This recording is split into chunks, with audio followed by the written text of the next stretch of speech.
Astăzi e ziua ta, zi frumoasă ca tine. Ți-am trimis ghiocei ca să-ți murmure ei cât de mult te iubesc. Poate vei căpăta daruri mai minunate, dar eu dragostea mea n-am decât inima ca să-ți o dăruiesc. Peste ani și ani de zile poate că mă vei uita, dar să știi că întotdeauna ca și azi îți voi cânta. Astăzi e ziua ta,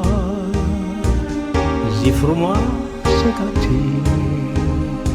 Ți-am trimis ghiocei ca să-ți murmure ei cât de mult te iubesc.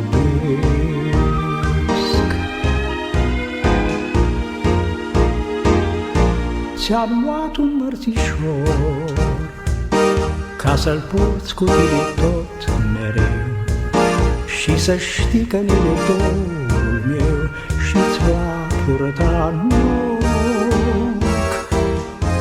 Ți-am luat un mărțișor ca să-l porți când nu mai vedea și să-ți spună în el iubirea mea oricând și în orice loc.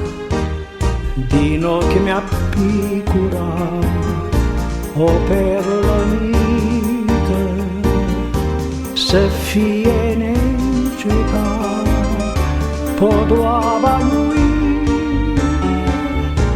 Ți-am luat un mărțișor ca să-l porți la tine tot mereu și să știi că el e dorul meu și-ți va purta noroc.